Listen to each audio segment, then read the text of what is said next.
I would like to welcome the Community Forum viewers to this program on zoning changes in the town of Stoughton. I'm Joe Scardino, Chairman of the Planning Board, sponsor of the zoning project, and I have with me today, to my far left, Noreen O'Toole, Town Planner. In the middle, Attorney Mark Barbowski, author, Professor Emeritus of New England School of Law, and our lead consultant on this project. Ms. O'Toole, would you discuss the, since you've spearheaded this project for the Planning Board, would you enlighten us on how this project got started and what the purpose? I'd be glad to. For the audience, Noreen O'Toole, Town Planner. Just to let the folks know at home that the Planning Board in the town has been working on the master plan since 2012. We have completed phase 1 of the master plan, which was the existing conditions component, and what that entails is the conditions of the town, whether it be your particular area, what exists in that area, land uses, the demographics of that area, the populations. And then we moved from that visioning process with the community. We had quite a few public forums.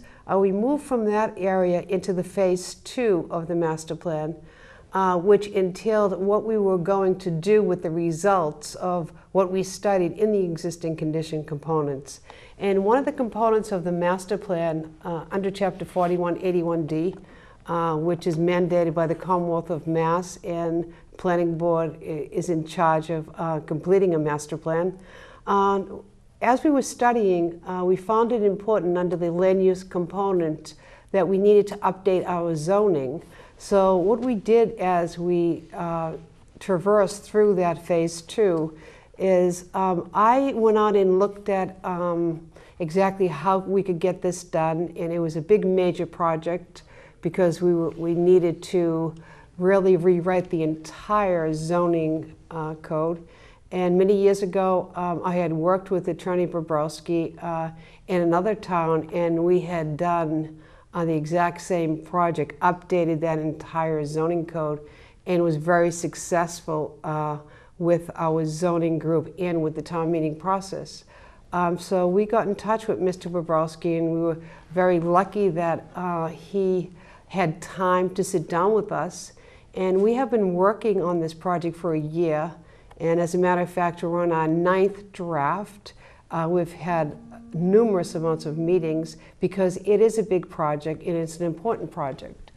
And the master plan is a blueprint for progress for the town, but the master plan is not a regulatory document. The zoning bylaw is the regulatory document. So that's why we needed to really look closely at that, and also look at the master plan to bring out some of the similarities that were already existing, but some of the differences that didn't make sense for our town. So at this point, I think that what I would like to do is turn this over to Mark Bobrovsky, our attorney, and he'll explain the sections that we have looked at as far as zoning to enhance the quality of life and make this a better town for all of us. Before that, before we turn it over to our expert, Ms. O'Toole, would you like to comment on the composition of the committee and who participated in the process zoning so far?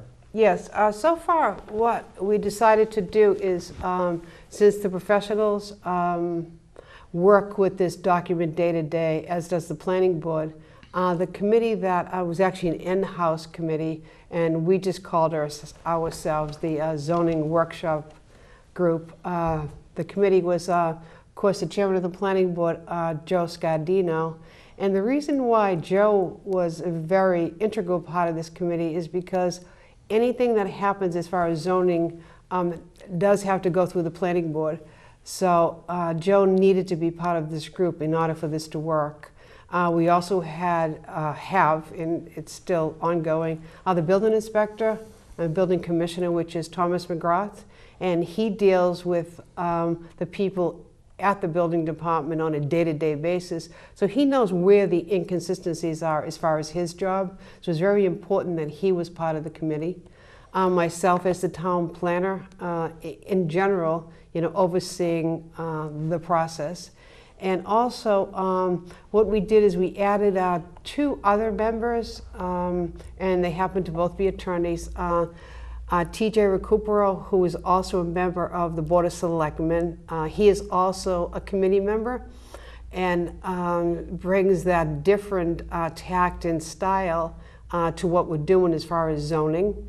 And our last committee member is Marguerite. And what Marguerite does, she's on the Zoning Board of Appeals. She's also an attorney. And what these land use attorneys bring to us is just a common sense approach of Marguerite being on the ZBA and seeing all the cases that come in. So all of the expertise, and with, of course, our attorney, Mark, all the expertise at the table made sense, and we were lucky. And we've been meeting for over a year, and I think that we have really enhanced what we have as a bylaw, and we've come quite a bit as far as our direction and where we want to go. Thank you, Ms. O'Toole. Now I'd like to hear from Mr. Bobrowski, his overview of the project, his approach to zoning bylaws, his experience with our bylaw. So without further ado, I'm going to turn it over to our expert, Mr. Bobrowski, Attorney Bobrowski. Thank you, Joe. Let me introduce myself by saying that I've been a land use lawyer for 30 years. This is not my first recodification. I've probably written zoning now in more than 100 of Massachusetts cities and towns. The biggest probably is Lowell, and the smallest is certainly Alfred. It's 400 people on the New York line. The Stoughton zoning bylaw I would put in the middle of the pack. It certainly had some challenges. It was extremely haphazard in terms of its organization. Interestingly, I'm also doing the town of Easton as we speak, and whoever wrote Easton's zoning bylaw probably wrote Stoughton's zoning bylaw, because many of the organizational deficiencies that I'm exploring now in Easton have already been fixed in the Stoughton zoning bylaw. My general approach to a recodification is to take it in 3 very simple steps. First of all, the law changes, and that is true with regard to the legislative activity and also with regard to our courts. So as the law changes, I try to bring those and incorporate them in the revamped bylaw. Second, there are some internal inconsistencies in any local bylaw, and those need to be resolved. You can't send people in 2 directions. You have to talk it through and try to figure out which is the correct one. And then lastly, there are typically glaring omissions that just need to be addressed. For example, in the Stoughton zoning bylaw, there were a lot of definitions of terms that are used in the use table that just didn't appear in the material that I was handed a year ago. And we've tried to address that by adding definitions. That's probably the simplest example of fixing a glaring omission. The process here has been pretty straightforward and much like the ones I use in other towns. I always begin by doing a zoning diagnostic. I take a look at the existing bylaw, write a long memo that says this is good, this is bad, and discuss that with the committee at a first meeting. After that, we break the process down into themes. So the first theme-oriented topic that we covered is procedural issues, special permits, site plan review, variances, the building commissioner's work, and we also tackled non-conforming uses and structures in that meeting.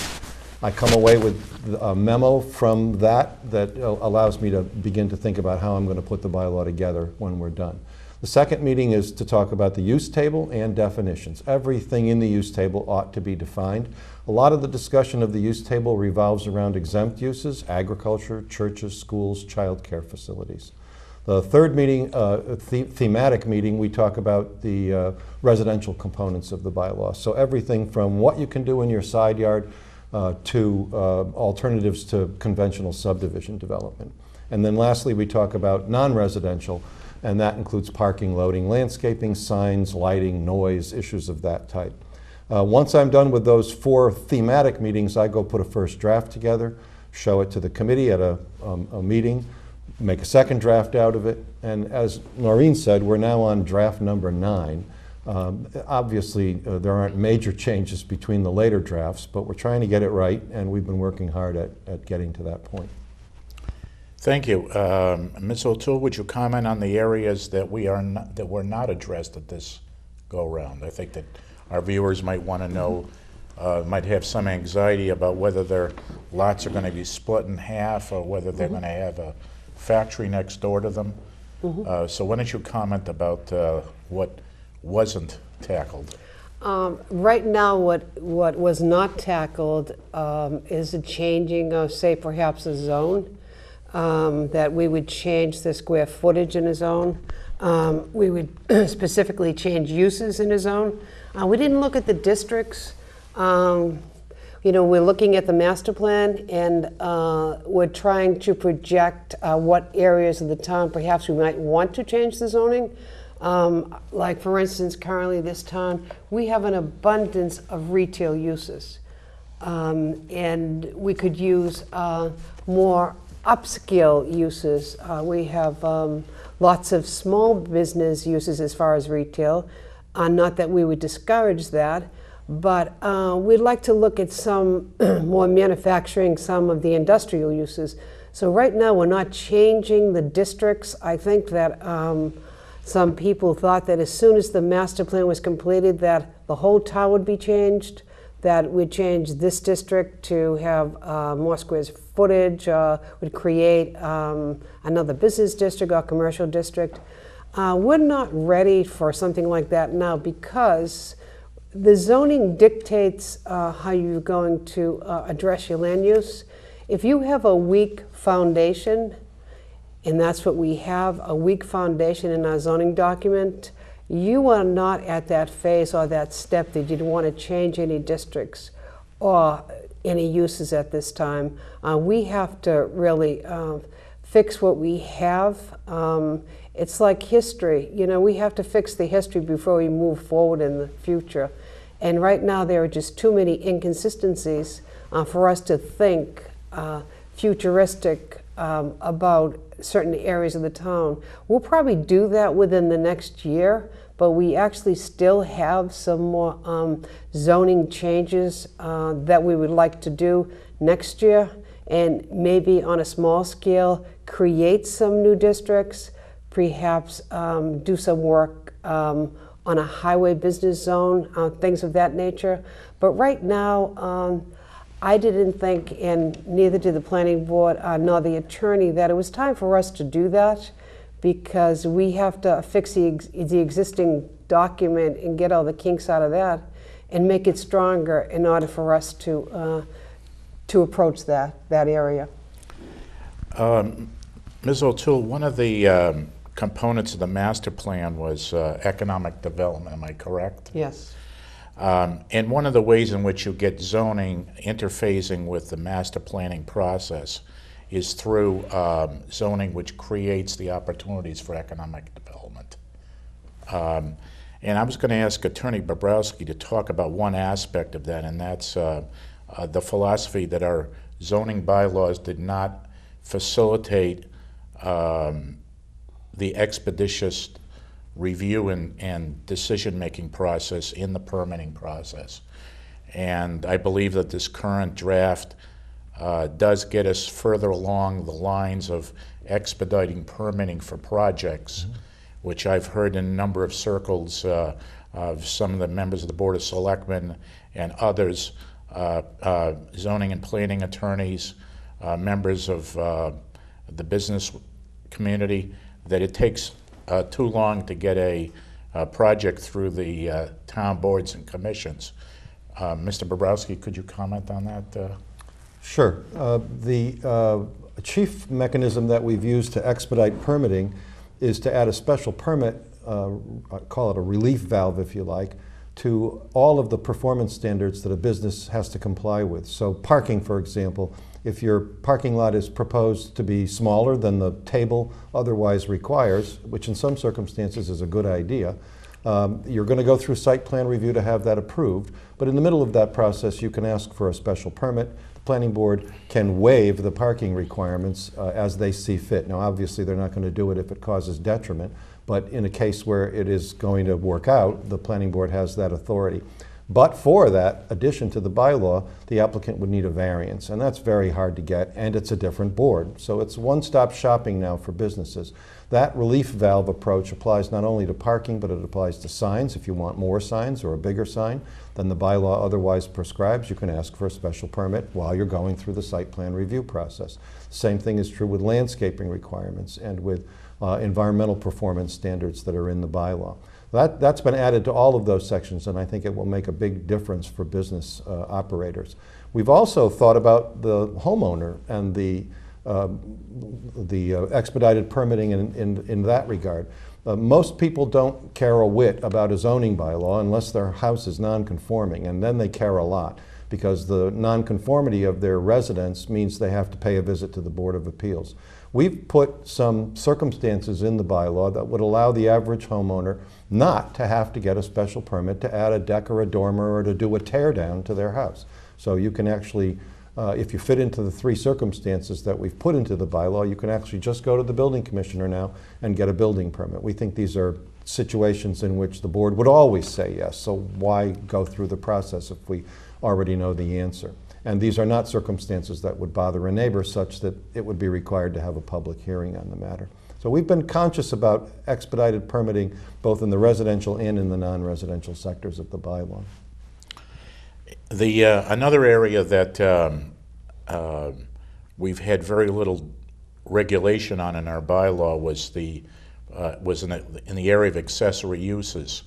And for most people, again, talking about the average person listening to this broadcast, zoning affects them in terms of the usage of the residence. And some people would like to have, bring their parents into their premises and give them a little privacy and autonomy, and that would mean some physical changes to their premises, perhaps a room or apartment in the basement, a conversion of a garage or breezeway. And our zoning bylaws didn't really allow for, without extensive hearings and permits, for that type of process. So, Attorney Bobrowski, would you comment on the new way in which these uses are available to the public and how they're policed? The old bylaw required that the board go through a special permit process in order to allow the accessory apartment, we'll call it, in a home. Now the building commissioner will be able to do that upon assurances that the person occupying the unit is a family member.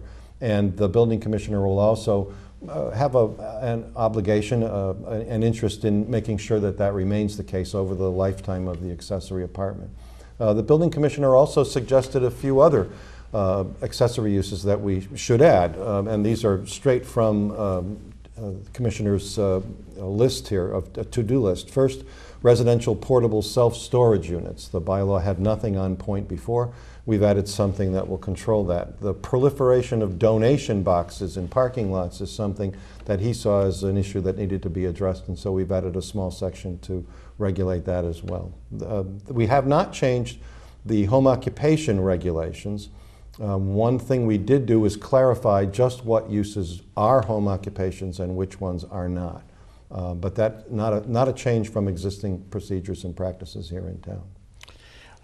With respect to going back to the accessory uses for a moment, one of the concerns that's been stated is once the parent moves on or expires, the town was concerned about these. What happens to these units? How does the change to the bylaw affect how this particular item is policed? I think that an affidavit has to be recorded at the Registry of Deeds that indicates that the family member is an occupant, and then once that stops, the building commissioner will ask for a rescission of that affidavit, or release of the affidavit, if you will, to be recorded in the Registry of Deeds as well. So it's going to be policed by the commissioner. That's his job. He's zoning enforcement officer. But it also relies upon the owner of the unit to cooperate in doing so. Another area that I'd like for us to talk about as a group this afternoon, Ms. O'Toole, we also looked at the SHMOD, the Stoughton Mixed Overlay District, because the reason for the original bylaw was to, as I understand it, to spur economic development in the square. In the master plan visioning process, the town center was the #1 priority for the efforts of town resources and examination. So what kinds of changes are we looking at to spur economic development in the SHMOD?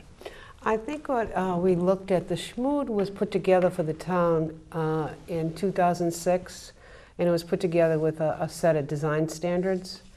And I've been working for the town of Stoughton for almost 4 years, and it has not attracted a lot of developers to use the existing bylaw. That is, SHMOD means the Stoughton Center Mixed Use Overlay District. In parking has always been an issue in the bylaw, and how most communities address that is, you know, when they put a bylaw such as this together, they think of it as a transit-orient development, and they call it a TOD district, that if you're going to build housing in mixed uses, and that's what the intent of this bylaw was, that you would build that and give some relief on the parking side, because people would be taking the train to work, public transportation, and it would basically be for, you know, the working people, you know, would live in the downtown and probably wouldn't require as many cars. So we did look at that, and we looked at the height of the buildings, and we also looked at the affordable housing component. Currently, the town of Stoughton is at 11.25%, and the state requires 10%. And right now, the existing SHMOD is 20% affordability component. So if you were to build 20 units, 20% of those units would have to be low and moderate income.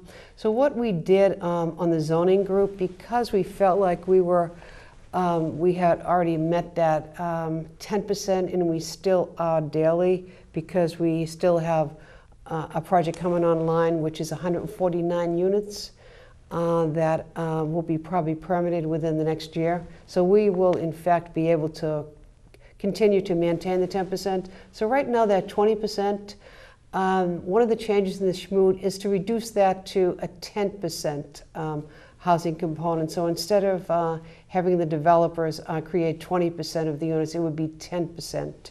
And I think it would free up perhaps some cash for us to use, you know, in other areas with the development not being our cash, but the developer's cash.